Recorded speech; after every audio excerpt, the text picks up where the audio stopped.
ख़वातीन से किया गया कोई भी वादा पूरा नहीं, रियासत में 40% जराइम में इजाफा। एमएलसी कविता का बयान। बीआरएस के एमएलसी के कविता ने रेवंत रेड्डी हुकूमत पर ख़वातीन को भरोसा दिलाकर धोखा देने का इल्ज़ाम आयद किया। कांग्रेस हुक्मरानी में क्रिसमस गिफ्ट, रमज़ान तोहफ़ा, बदकम्मा साड़ी की तकसीम रोक देने की मजम्मत की। मेदक चर्च का दौरा करने के बाद मीडिया से खिताब करते हुए इन ख्यालात का इजहार किया। कलवाकुंटा कविता ने कहा कि कांग्रेस पार्टी ने अपने इलेक्शन मैनिफेस्टो में ख़वातीन को महीना 2500 रुपये माली इमदाद देने का वादा किया। हुकूमत के 1 साल मुकम्मिल होने के बावजूद ख़वातीन से किए गए वादे पूरे नहीं किए गए।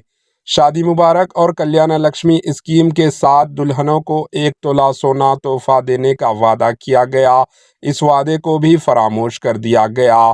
बीआरएस के एमएलसी के कविता ने कहा, रियासत में हर एक खातून को कांग्रेस हुकूमत 30,000 रुपये बाकी है।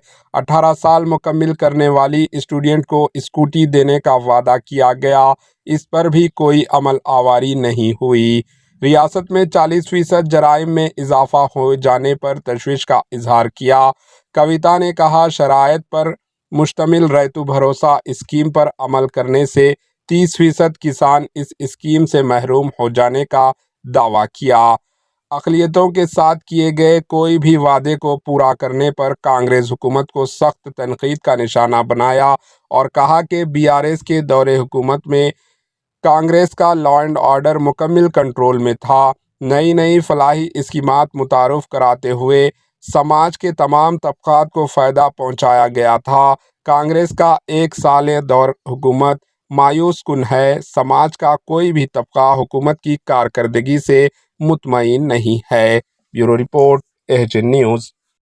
మీరు మళ్ళా రైతు భరోసాలో కూడా ఏదో కట్టింగ్లు పెట్టేటటువంటి ప్రయత్నం చేస్తున్నట్టు, 100 రకాల రూల్స్ పెట్టేటటువంటి ప్రయత్నం చేస్తున్నట్టు సమాచారం వస్తూ ఉన్నది. దాన్ని మేము సహించం.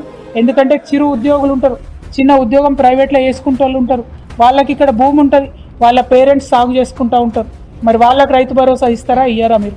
ఎందుకంటే మోడీ గారు పెట్టినటువంటి రూల్స్ పెడతామంటారు. ఆయన పెట్టిన రూల్స్ పెడితే 30% మందికి కూడా రైతు భరోసా రాదు. కేసీఆర్ గారు ఎటువంటి రూల్స్ లేకుండా రైతులందరికీ ఇవ్వాలి, సాగు చేసుకునే వారందరికీ ఇవ్వాలనేటటువంటి ఆలోచనతో రైతు బంధు అనేటటువంటి కార్యక్రమం పెట్టి, దాంతో ప్రైవేట్ రుణాలు లేకుండా చాలా చక్కగా రైతులు పంటేసుకునేటటువంటి పరిస్థితి ఉండే. కానీ ఇవాళ మీరు కొత్త రూల్స్ తీసుకొచ్చి, మీ ఇంట్లో చిన్న గవర్నమెంట్ ఎంప్లాయీ ఉంటే ఇయ్యం, మీరు ఇన్కమ్ ట్యాక్స్ కడితే ఇయ్యం, మీరు ఇంకోటి చేస్తే ఇయ్యం, మీకు కారు ఉంటే ఇయ్యం, ఇట్లాంటి రూల్స్ పెట్టినట్టయితే 30% మంది కూడా రైతు భరోసా రాదు. మరి రైతులకు సాగు చేసుకునే వారందరికీ కూడా తప్పకుండా వచ్చే విధంగా రైతు భరోసా ఈ ప్రభుత్వం ముందుకు రావాలని చెప్పి మేము డిమాండ్ చేస్తూ ఉన్నాం. एहजन न्यूज़ के यूट्यूब चैनल को सब्सक्राइब करें और बेल आइकन को दबाना ना भूलें ताकि आपको हर नई आने वाली वीडियो का नोटिफिकेशन बर वक्त मिल सके।